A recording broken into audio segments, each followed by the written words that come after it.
Mike, how we doing? Doing all right. You? How was your weekend? Good. It was good. Lots of yard work. It is spring finally in the Northeast this weekend. How was your weekend? It was good. It was good. I think I mentioned we competed for a state championship this past weekend down here in Tennessee, and we won. So that was pretty awesome. Great experience. I've been really fortunate to be part of some really solid teams, and this one was just a super special story. They were 1-14 2 years ago. Last year, they got a new coaching staff in, and they went like 10-8, I think. And then this year, I joined, and we just caught lightning in a bottle, and the team did such an amazing job all year. So they capped it off with the state title this Saturday, which was great. I've won other league titles, but never a state, and it was really sweet. So I'm super excited about that. That's pretty awesome. And what a great way to kick off our podcast today. Yeah. Super excited. I'm also very embarrassed talking about myself. As you can tell, my cheeks are getting red. As coaches, we take not enough credit and too much of the blame. Probably, but the players play, right? And that's what it was. But the pride that you have watching, the pride that I had watching the team respond. Like, we had an okay week of practice, I would say, and then there were some nerves early, and their training just kicked in, and that was really cool to see. Just watching them overcome some adversity, some nerves. All athletes get them, but watching them and then just compete was pretty cool. That's awesome. That's awesome. Yeah. Well, you know where you are. Welcome to Sideline Ascent. I'm Taryn Sheehan, your host, recovering Division I cross country and track coach, adjunct professor, mom, and now proud rec league girls basketball coach. And I'm Mike Marich, coach, mentor, and someone who believes the people shaping athletes' lives deserve just as much support as the athletes themselves. Sideline Ascent is brought to you by Mindset Curated at mindsetcurated.com and Morgan Athletics at morganathletics.com, two organizations committed to elevating coaches and the athletes they serve. This is Sideline Ascent. Let's climb together. Hello, everybody. Welcome to Sideline Ascent. Today, we have Chris Baudo as our guest. Chris is the head coach of the Nazareth University women's ice hockey program, which he built from the ground up in 2017. The team has made the NCAA tournament for the last 5 years, and this year, the team was the runner-up. He's a 5-time head coach of the year. Before Nazareth, Chris spent 15 years at the Gunnery, also known as the Frederick Goode School, or now known as the Frederick Goode School, in Connecticut. And he coached boys hockey there, as well as serving as the dean of students, assistant head of school, and a senior associate director of admissions. I've known Chris since my time at the Gunnery, and I'm really proud to have him on the show. He's one of the people I've modeled a lot of what I do from a coaching philosophy, a managing team, leadership after. So, Chris, welcome to Sideline Ascent. Thank you. Thanks for having me. I appreciate it. And excited to talk a little bit. And thanks for those kind words, Mike. Back at you. I feel the same about you. Thanks, bud. Taryn, I'll go first with the first one. This is my sort of favorite question. I just think about journeys and stuff like that. But Chris, was there a moment that you can remember where you thought about being a coach? You know, has it always been in you, or is there a light bulb moment? Yeah, I've always loved playing, right? As a player, certainly, even at my age, still miss a large part of that. But it was kind of circumstantial. You know, I knew in high school, or at least I thought I knew, that I wanted to teach, do something that impacted people. And so kind of the quick version of it is went to college at 17, grew a lot in college, graduated at 21, but still had no idea what I was going to do with life. And so I was fortunate to get a job out at Culver Academy, teaching, doing an internship there and coaching. And kind of fell in love with both, right? Like really loved both parts of education, the coaching and the administrative part of things, or the teaching part. And so then, went over to Gunnery, and just by happenstance, Mike, like prior to your arrival, the head coach who'd been doing it for a really long time stepped away, and the head at that point asked if I wanted to take over. So I was probably 24. Hadn't really thought about it, but I guess life philosophy was that, well, if I don't try this, it might never come up again. And so I said, yeah, and I gave it a shot. And then, like you've done it as well, where, you start to build something, you become pretty emotionally attached to it, you become really invested in seeing it through. And, through the course of that, really fell in love with it. And, and it was rejuvenated, to be honest with you. Like when I left gunnery, I started here in Rochester at Bishop Kearney Selects, was the first director of that program, and similarly, like built from the ground up. But when I interviewed for that job, I didn't think it was coaching. I thought it was just like leading the process. Yeah. And in the phone interview, the woman, Kathy Pippy, who like kind of oversaw it, was like, "So what do you think about coaching women or coaching girls?" Mm. And I was old enough that I could come up with an answer at that time. But it was my kind of foray back into coaching. And it was a huge blessing. Like we were talking off air about the sabbatical year for coaches and Yeah. the year in between finishing at gunnery, but staying on as the dean of students and Yep. not coaching, and then getting back into it really allowed me to like reinvent myself a little bit. Sure. And really learn from the past, and try to grow more than I feel like I was intentionally able to while we were together. So anyway, Yeah. that's the long version of, through the process of it. I love the process of building. I love the process of impacting people. I do believe our generation needs more leaders or mentors who instill confidence and belief in them. And I think I have a lot of flaws, but I do trust in my ability to do that. So Yeah. So Mike and I have talked a lot about some coaches coach the way they were coached. Like when you took that time and stepped back from the sport, from coaching, like what were the things that you thought of, or who are the people that guide you and mentor you that have helped shape you in your philosophy?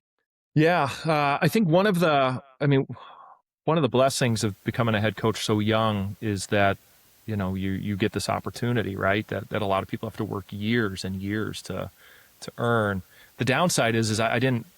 There were no mentors along the way, so you really went with what you knew, which was, the gentleman Phil Grady who coached me in college at Hamilton. He was a very important part of my own development as a young man and as a player. And so I utilized a lot of his approach. And then I honestly, then and now I still remain really curious. And so whether it be reading a lot of books or just being really intentional about listening to other coaches, when we're at gunnery, conversations over dinner or just general conversations you're having about, your teams. I've always been the type that's constantly trying to take in information. And even having done it now for 25 years, you can never stop being curious. And I still find myself, doing that now. So mentor wise, I don't think I've ever, probably should, but I haven't really taken the time to find a mentor.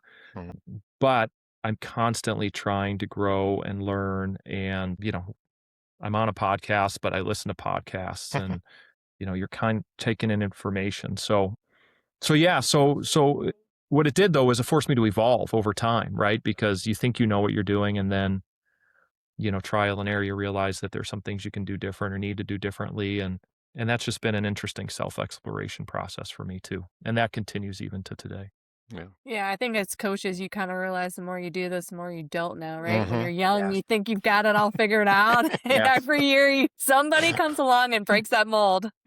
Yes. And it's daunting too, though, because there are times where you want to know, you want to have Yeah. like the right response to this situation, and you can lean on your experiences, and that's really important. But the uniqueness of everything a coach, maybe anybody in education in general, but you know, the uniqueness of every situation calls for you to like lean on your experience, but then reflect on the nuance of what we're dealing with. Because I say it to people all the time, you know, we're not dealing with robots, we're dealing with humans. Right. And when you're dealing with humans and working with humans, you can't predict nearly everything. So yeah, there I are think times I that's the wish it secret was cookie sauce. cutter, but it's not. But it makes it fun, that's for sure.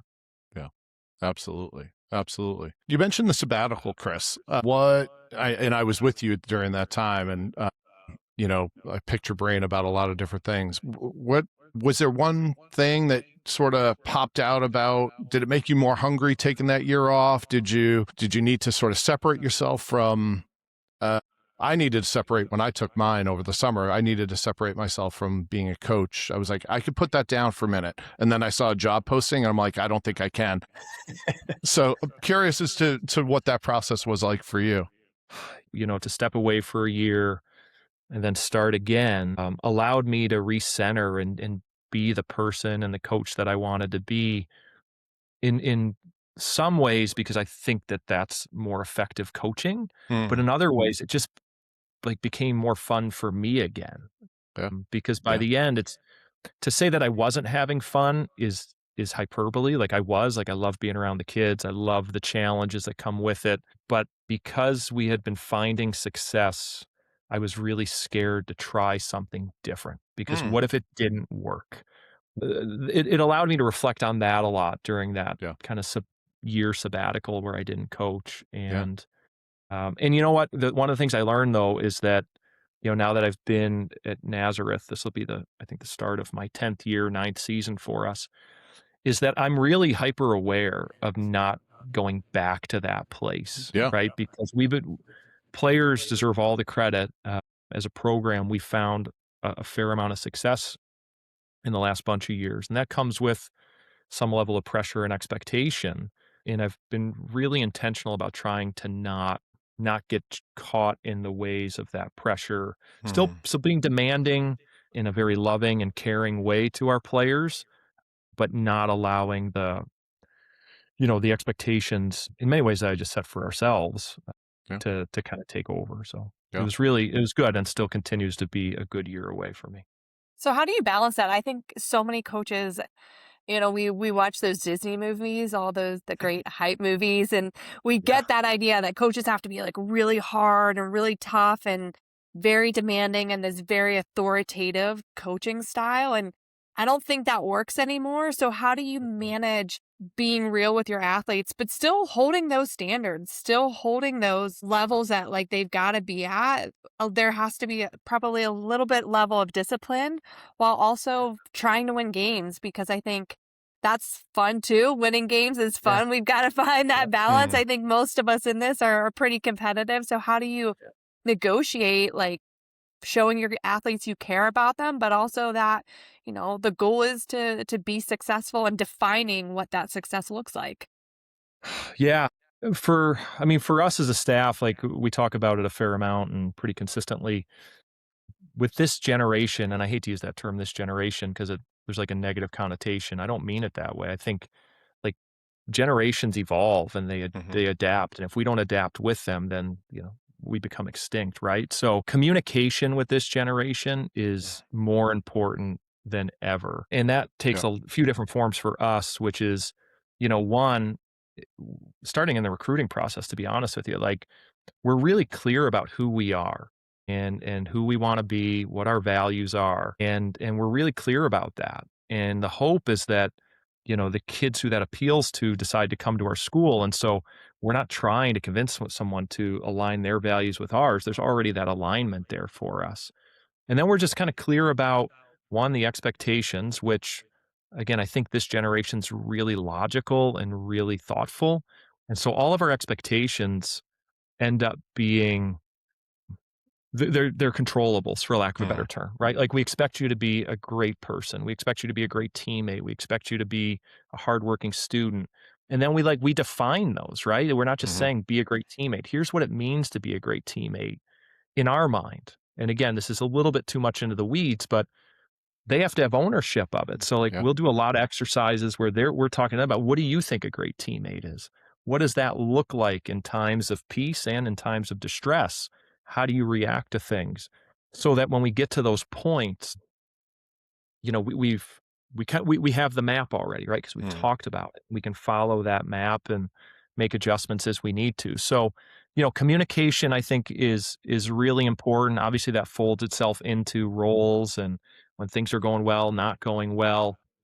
I think players, again, in this generation, don't like fluff. So we have a term that we use called being compassionately direct. We are compassionately direct with our players. And we hope that the work we've done prior allows them to know how much we love them, care about them holistically, not just as players, so that when we have these hard conversations, they know the place that it's coming from. And one thing, Mike and I have talked about before in the past that I think all coaches, especially in today's world, need to it's really important to always have your antennas up for all the great things that these kids do outside of your Mhm. sport and how far it can go when you authentically say to them, "Hey, how was that exam you were so nervous about? Oh, you crushed it? No surprise there. Like I knew you'd do it." Or whether it be, they get the internship or it could be a lot of different things, but they need to know that we love them as people long before the player part. And I know that sounds generic, and how do you do it? It's day in, day out. It's being really intentional, but it starts with knowing who we are and our Mhm. values and what matters. So we're really clear about that too. That that's really awesome. You were probably the first coach that I heard use the term love, and I use it a lot, and it comes from you. And then you just expanded on the compassionately direct. Like, tell me a little. Can you tell us a little bit more about that? Like, what does that look like? What work goes into that? Yeah. Well, from the collective point of view, Mm-hmm. you know, I, I'll talk to our players early in the year about. I deeply believe that every one of our players cares with their entire heart about our team's success, that they invest themselves so fully at the rink, in the classroom, in the community, that I'm nothing but grateful Mm-hmm. for them to work with them. And then, through the course of the year, right, or years, it's constant conversations and being there for them, right? Mm-hmm. We were talking off air about, stuff that happens to kids and whether it's, sadly, like grandpa passes away or Mm-hmm. even like, the dog or they failed a test or just being there for them in those moments creates a sense of, uh, you know, this staff, they really care about me. Like they're here for me when I need them or if I need them. And so what do those conversations look like? We do have to level set when we start the conversation because a lot of the times when they come in the office, we have fun, like we're just shooting the breeze and I'm pretty good with dad jokes at my age and they'll giggle at that a little bit. But you have to level set and say, hey, we're gonna, this is gonna be more of a even keel conversation. I'm gonna be direct with you, but this is coming from a place of belief in Yeah. you, um, and love of you, and ultimately, here's what we need to do to improve X, Y, or Z. And they want to know that, right? They Mm-hmm. want to know. I don't know if I do it the right way, Mike. It's certainly like I'm not like one area that I'm not like I'm not a sarcastic coach because I feel like Right. if I'm going to love them as much as I talk about it, I think that can be super confusing for them. Sure. If I'm Sure. sarcastic one day and then Yeah. I'm giving off this vibe another day, so there is some give and take there because I'm certain that I can be a little bit like vanilla at times with them, like but it really is just saying like, we love you, we care about you, we want you to do well, and here's our vision for how to make that happen. Yeah. They generally respond pretty well, Yeah. Yeah. but it's better than the alternative of them, because ultimately I'm going to make decisions that they don't like. If Yeah. they don't feel like they were informed Right. and been given all the information, that's unfair to them, Sure. and it's not. Like one of the core values for us, as generic as it is we want to do well by our players. Every Mm-hmm. decision we make, we want to do well by them. Yeah. And that could mean having hard conversations. That could mean being, really thoughtful about our scheduling so that it doesn't impact them too much. We want to do well by them. And Yeah. we think that's part of it. Yeah. I mean, you talk about communication, but it also trust, right? Like Yeah. is Yeah. they need to be able to trust what that you're looking out for their best interest and loving them. So that's awesome. Thanks for sharing on that one. You talk about culture, and culture starts from the top. Talk about how you put your staff together. I think that's such an important part to making sure that everybody on the team feels like they've got someone to talk to. It's really important to have that cohesion for the players to see that, to feel that. Like, how's your process been to go about and put your staff together when that can be really challenging to find the right people to fit into the way you want to coach and lead those players? Yeah. So I've been really lucky. Division 3, we have a GA And that's the staff, me and the GA. And then obviously the other parts of our staff with athletic training and, you know, uh, sports performance. Like I don't have a hand in that. So I've been really, really lucky with the 4 assistants that we've had, who the first one kind of fell into our lap a little bit. Yeah. Which I was really lucky, and she was with us for 3 years and was fantastic, and then from there, the even though the pool's not super deep of applicants for the position, to your point, like, we knew what we needed. I'm a big believer in, like, knowing people and their personalities and trying to meet them where they're at. And so we've done a lot of work with like disc assessment stuff. And Hmm. probably the best part about it was that I've learned a lot about me, to be honest with you. Yeah. And certainly a side note, it's really helped my marriage because like I have a sense of like my own wife and like her personality traits and so on. So like I'm a CS, right? So I'm very like detail oriented. I'm a thinker. I'm probably an overthinker. Also care deeply about how everybody feels, want everyone to feel a sense of belonging. And so finding someone who doesn't match that exactly is how I go about trying to find the right person for our Mm-hmm. staff. We need someone on the staff who brings the I component, that kind of fun, you Hmm. know, excited, energetic, because I'll bring energy. I think it's part of my responsibility, but not in the way that, our 25-year-old assistant can bring that energy and Hmm. that sense of connectedness. And so when we build our staff, we're really trying to, you know, build it by being able to connect to as many types of players as we're going to be coaching. Values part, I've been lucky, through the, I guess, interview process, if you want to call it that. Similarly to recruiting, like I'm very clear about like what matters to us Hmm. and how we approach things and what the non-negotiables are. And so, for example, I told you I'm not a sarcastic coach. I believe strongly in not speaking ill of our players behind closed doors because I think that that's disingenuous, and it's probably a little bit like too absolute. I could probably loosen up a little bit when it comes to that, but like I don't want to be around people who are just talking about why players can't do things. I want to be around people who want to talk about what are we going to do to help this player. Because again, going full circle to that point of if we truly believe that every player cares deeply, all they want to do is help the team succeed, Yeah. right? That's all they want to do. And so, if we need to be able to find solutions for that. So like going back to like what are our values and trying to find people who align with those values. Our most recent assistant played for us for 5 years, is now in her 3rd year, so that's been pretty awesome to see. And obviously, she fits all of those criteria that I'm talking about in order to connect with all of our players, but still share the values that our program holds dear. Yeah. Chris, you talked about your values. How did you go about establishing them? And did the university have like a mission statement, and then how did it tailor from that? Like, or like, what was the process like for that? Yeah, the university definitely does have a mission statement. Hmm. I think for me, it was less about reading that mission statement and then more of like when I went on the interview. Yeah. And again, this will resonate with you. The Nazareth is very similar to the prep school we worked at. Yeah. It's super down to earth. People are super caring, non-pretentious, just really, really, really good people.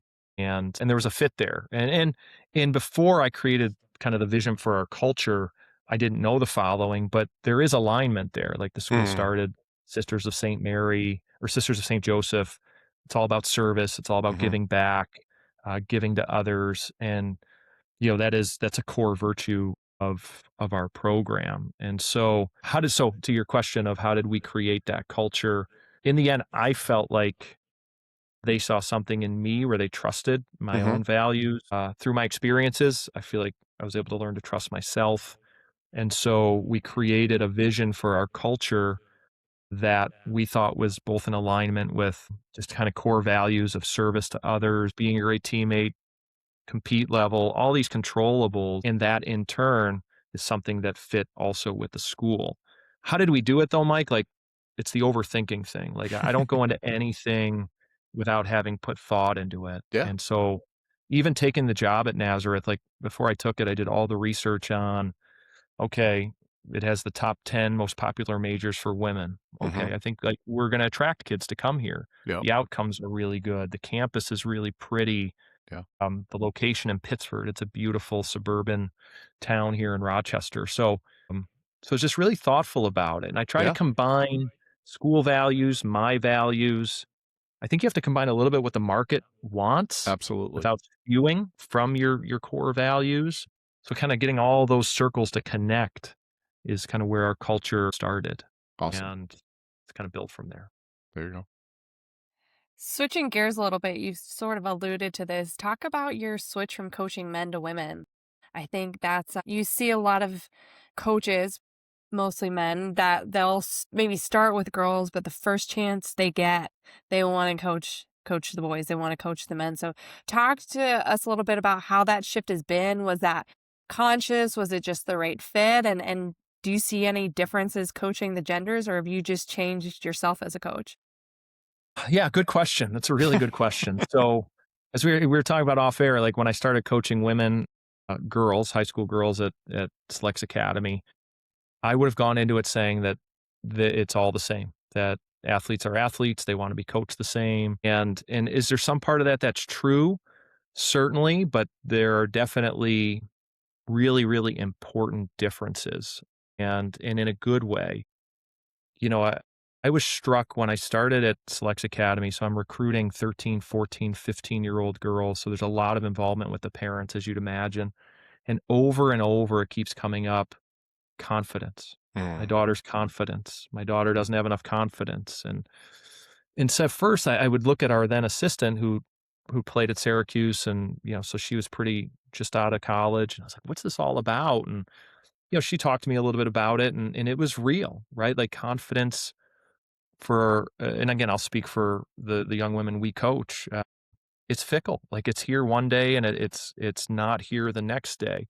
And in large part, my own theory is it's because they care so much about helping the team that Mm. when it doesn't go as they want, it really impacts them a great Mm. deal. So, I'll be honest with you though, like I haven't coached on the boys' side in a long time.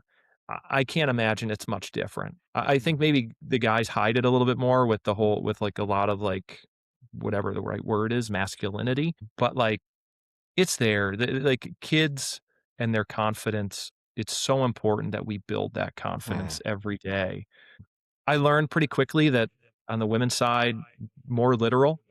Again, they want to do it the right way, and they're going to ask you questions. So coming from coaching boys, where you diagram a drill and they just go do it, even if they screwed it up. If you haven't coached women, like you draw the drill, any questions? There are questions. 2, 3, Always. 4, 5 questions. And it's just because they wanna do it right. Yeah. Like, they Yeah. trust you. They Yeah. trust that whatever you're making them or asking them to do is helping them, and they wanna do it right. And so, it's been interesting to find the balance between getting them to play free and just play, Mm. while Yeah. also executing what you're trying to get them to execute, like finding that sweet spot in the middle. Other things that I don't know, like, this is a random one, but like, at least on our team, we've got a fair amount of, like, perfectionist personalities. So I learned quickly moving to college how much they value their time. Mm. Mm. Like, and us being organized, Yeah. respecting their time, and making sure that anything we're doing is perceived to be worth their time, in large part because they're just really organized and, they've got a plan. And I love that, right? Because never in 9 years at Nazareth have I had to really light a fire under anybody. Like Yeah. they wanna get after it. They wanna strive for excellence, but I have to also meet them halfway. Like, we can't say, "Hey, we're gonna take an extra 20 minutes today in practice to do some more power play," because for them, like, it's a real monkey wrench to their plans, and I respect that though, because Mhm. they're not just going home watching TV, like, they're going to a study session or something like that. Yeah. So there definitely have been some differences, but there's some stuff that's the same, right? Like players want to feel a sense of purpose. They want to feel a sense of belonging to the team's success. Players want accountability, Mhm. whether it's for themselves or others. They want to be pushed, demanding but not demeaning, right? That's Mhm. probably a term we've all used and heard before. And, what's never changed over 25 years, we talked about it a little bit, but players need to know you love them and that Hmm. you care about them and support them and will be there for them. Like those are things that aren't different, but there's definitely differences. And honestly, like I love it. It fits my personality more. Like I have no desire to shift back and coach on the boys' side or the men's side. Like I love what I do. I love where I am, and I'm grateful for the kids we work with. It's awesome. Chris, when you talk about confidence, and, I see it now, I coach sixth graders and I'm coaching high schoolers. Like there is confidence. One of the things that I try to do with when I'm coaching is like making practices the place. I call it the proving grounds, where it's like this is where creativity is going to be. And yes, we're doing drills, but we want you to fail. And that by failing, that instills yes, we're doing it the right way. We're going to applaud the right play. But are there other things that help establish that confidence and that trust that you guys do? From our end, it is a lot about being intentionally aware of like we have a lot of conversations with kids about, okay, here's where you're at, here's what you're Hmm. doing well, here's what you can improve on, and making sure that those aren't just conversations that when they leave, we just kind of move on to the next thing. Right. And so the ability to be really intentional and observe when they are doing those things, because in a lot of ways it's a stretch for them, Mike. Like Right. like when I'm Right. saying to a kid, hey, just keep your feet moving and possess the puck a little bit longer and then make a play, like that's risky for them because Yeah. if they do that and they turn it over, they feel like they've made a mistake and they Yeah. failed. And so whether in practice they do it and it works or it doesn't, us being able to go up to them and say, hey, I saw that, like that Hmm. was really, that's what we want, like continue to do more of that. It goes a really, really long way with them. And it might not even be, it might be after practice.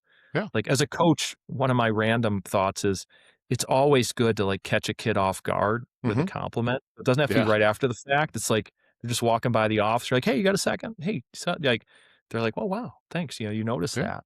Yeah.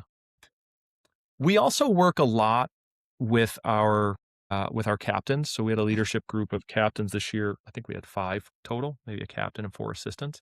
And we're really intentional in those meetings about identifying players who either are doing well and, deserve compliment for that, Hmm. or maybe are struggling and just need to be lifted up a little bit. And then we'll kind of figure out who's closest connected and ask that person, not have them, but ask them. Hmm. They're willing to go up and talk to that player.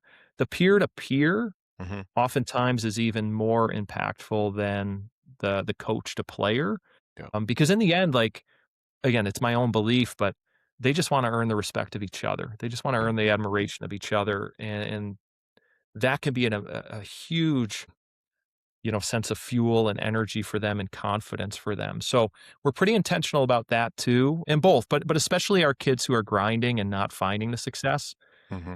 I could say to them over and over, hey, I love how hard you're working. Keep working hard. But I'm a pretty logical guy. Like, I think they leave there and they're like, "Nice dude, but you're still not playing me." So is that true? But when a teammate comes up to you and says, "Hey, I know you're not playing a ton, but you're such an important part of our team Yeah. every day," that goes so far for Yeah. kids and their confidence and their sense of belonging. Awesome. Thanks for that. Yeah. Yeah, I think having well-placed comments, because if you just keep saying good stuff, they're gonna fall on deaf ears and they're not gonna Yes. listen to you. So what do you do to develop that relationship with players? I mean, that is such a skill to develop that leadership within your program, to develop that sense of being able to have hard conversations with your teammates. I think that is very, very challenging to do. But when you get a team that holds each other accountable, like that's pretty special, because that matters so much more than what we say and do as coaches. They respect each other so much more than sometimes what we say is in one ear and out the other. Yeah, absolutely. It's probably one of the hardest things. I don't know if you'd agree with that, but It is. Hmm. you whether it's, a 30 for 30 or social media, you constantly hear about player-led teams or the Yeah. or the best teams and accountability player to player. And they say it in a way that makes it seem like it's just should happen. Yeah. And it Yeah. doesn't. It's so difficult because generally speaking, adults and kids, it doesn't have to be contentious, but they worry that it's going to be Right. confrontational and contentious, and they tend to shy away from it. We So two things, like there's the deliberate, like we spend time with our players in those meetings talking about some of the challenges that are happening, some of the kind of underbelly of drama that might be starting that we want to tackle right Hmm. away. Um, and it honestly starts with telling them that you're holding this player accountable is not going to be a movie. It's not going to be you getting in their face Yeah. and screaming and saying, "Hey, you got to. This is how we operate here," because like that just doesn't work. Like Right. you have to be your authentic self in terms of your engagement of this. So let's talk about what that looks like. And for every kid, it's a little bit different, right? In terms of how they envision it happening. And we don't just sit there and say like, "Oh yeah, okay, that sounds good." Like we'll push back a little bit and say, "Okay, I hear you, but what do you think about this? Or what do you think about taking this approach?" And we also almost do like some role playing before it actually happens so that Mm. they feel like they're just a bit more prepared. Again, a little bit in the weeds, but if we know who we're talking to, that kid has a certain personality. And so Right. like you're teaching them as leaders and people who are holding each other accountable that you can't address every kid the same exact way. Like you got to know the recipient and kind of what their personality is like, not good or bad, but you got to speak to them in a way where they're going to be able to hear you. So we'll talk a lot about that as well. But then, like you both coached, it's not just your captains. Kids will come in throughout the course of the year with concerns. Right. And like we see those as opportunities, even though they're not leaders at that point, to begin conversations about their leadership and how they can approach it. But in the end, to be honest, like one thing that comes to mind is trial and error as a coach. Yeah. I mean, we had two players of the same position a few years ago that like I tried really hard to get them to talk to each other and figure it out together. And in the end, I didn't do a good job with it. I waited too long and one kid ended up transferring at the mid-year because of so there's a trial and error component to it as well. I know it sounds like a textbook, but after we have those conversations and after, our leader or whoever engages the conversation, we'll also have a debrief about it. How'd that Mm. go? What went well? What'd you think? And again, like anything, the more they do it, the more comfortable Yeah. they get Yeah. with it. But I don't know. I'd love to know what you all do. And I don't know if this is the right place to ask that, if you're just Yeah. asking me the questions, No, but it's great. I'm It's great. fascinated to hear what you all do. So for me, it was the EQ, like reading the room, like understanding where people are at any one given moment. Different high school boys, a little different. I think you got to peel the onion a little bit more. And I did coach girls. I coached girls hockey, and I can attest to what you said about anybody have a question about a drill, and there'd be questions, and then they wanted to know the why behind it. It made me a better coach to communicate with well with them. But on the boys' side, I spent most of my time on the boys' side using the captains a lot as a conduit, and that's what I actually said. I'm like, your job is, yes, we want standards, and we had standards, and what we were looking to do. At that point, I didn't think our boys on that team were ready for those individual conversations. So bringing concerns, that type of stuff to the coaching staff. So really having pulse checks in, grabbing kids after practice, but also the captains weekly. Like, what's the mood? I'm feeling something's off. I call it my spidey sense. Something's off, right? Like, and they're like, yeah, like, okay, well, let's figure this out.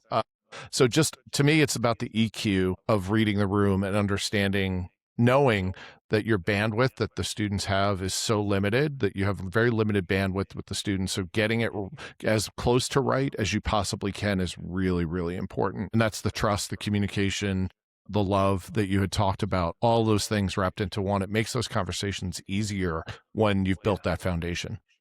Yeah. I remember when I first started coaching our women's tennis coach, and she was really good, kind of a legend in her own right. And she said to me, Taryn, I want you to write this down. I want you to shellac it and like drill it into your wall. Women would rather be liked and loved than be good. And I think to its core, there's some truth in that women want so much more of that community that, sometimes when I've coached with the men, it's like when they've won, it's like, I did it. And with the women, when they win, they look at you and they're like, Coach, we did it. Right? Like there's a lot more sense of like, Coach, thank you. And I'm like, dude, you did the work. That was all you. So too many coaches, when they see problems or drama or issues arising, they just want to ignore it. And I think that's where they miss when you're coaching the girls is you can't let those things fester. It's, it's not about conflict or trying to avoid the conflict, but I think addressing those situations spot on really are going to serve you so much better in the long term, because the athletes know when they think you're ignoring them. And when they think you're ignoring a situation, that's when you really start to lose them. So, everything that you've said is spot on. Is building those relationships with those athletes so that way you can have hard conversations, because you're going to. But I always try to remind them that when we have those hard conversations, that's when we really grow, and they're necessary to that part of the process if we're going to get to a place of having success. Yeah, absolutely. The last part about needing them to grow is so spot on. In the moment, they're hard, but if we can get through them in a constructive way, it's going to grow, or we're going to grow. The part that I think is interesting to what you said is like they'll get frustrated. They feel like you're ignoring it.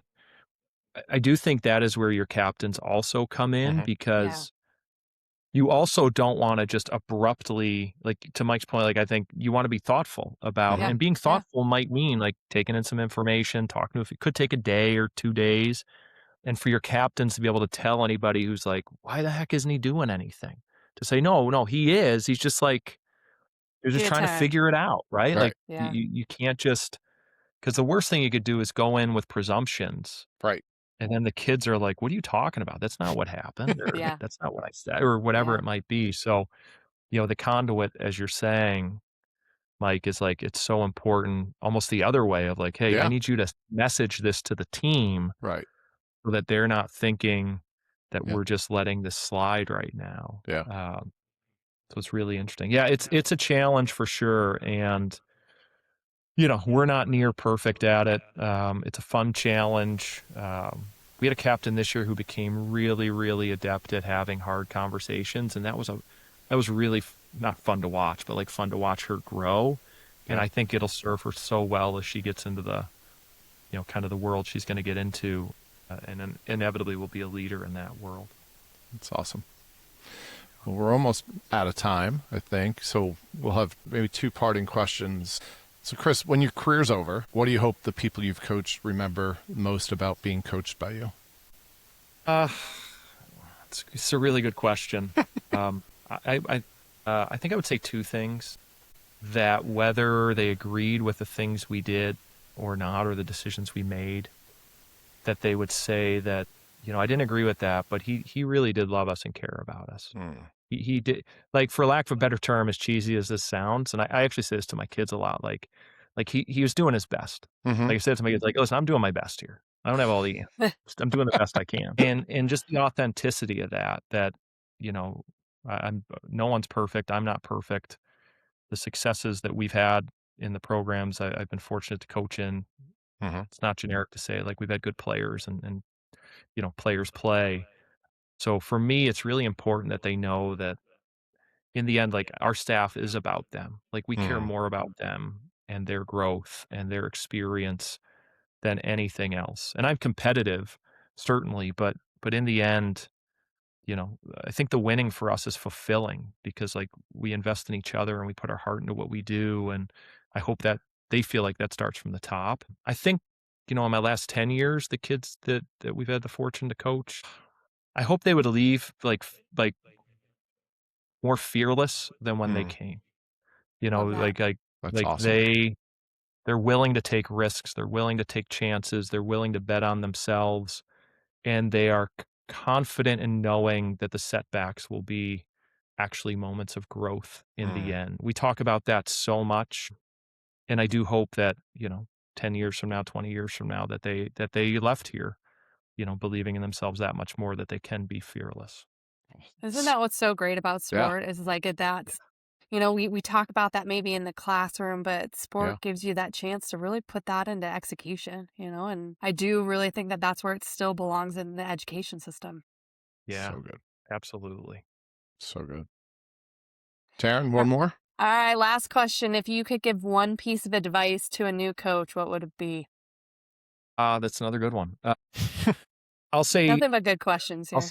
I'll say 2 things. I think I'm a real believer that if you're a coach or a leader in any realm of life, that if you put others first and try to do well by others, that good things generally happen. So if your heart as a coach, if you're putting your players first, if you're thoughtful about the decisions you have to make, knowing that some will be seen as right and others will be seen as wrong, but you're consistently thinking about doing your best to marry like the individual with the team. It doesn't always work that smooth, but if you're willing to put others first and serve others, you probably have a future in coaching because, in the end, people want to be cared for. Like I said before, people want to feel a sense of belonging and a sense of purpose. And ultimately, we have that power. Like it's like a superpower if we can harness it the right way and not let our competitiveness take over. The second thing I would say, and this is a bit of a pet peeve, I've read a lot of books over the years. Read books, but read books to figure out who you are. Don't read books to figure out how you're supposed to be. Yeah. And know that there is no book, not a John Gordon book or a Wooden book or fill in the blank book, that is going to fully prepare you for coaching.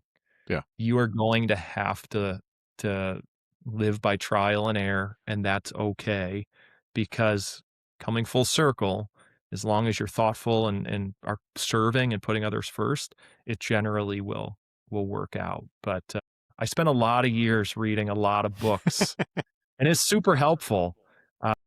But in the end, like I started to realize, all right, this is helpful because it's me figuring out, I think I want to take this from this book that Right. sounds like me, and I want to take this from this book. So just know that it's never perfect. Yeah. It never will be, and that's okay. Yeah. Great. Well, I'm with that. Chris, thank you so much. Thanks for being with us today. This has been an awesome, awesome conversation. Yeah. All right. Thank you. Thanks for joining us on Sideline Ascent. Be sure to like and subscribe to the show wherever you get your podcasts on Spotify or Apple Music so you never miss an episode. And stay connected with us on YouTube and Instagram. We love hearing what messages resonated with you or who you'd like to hear from next.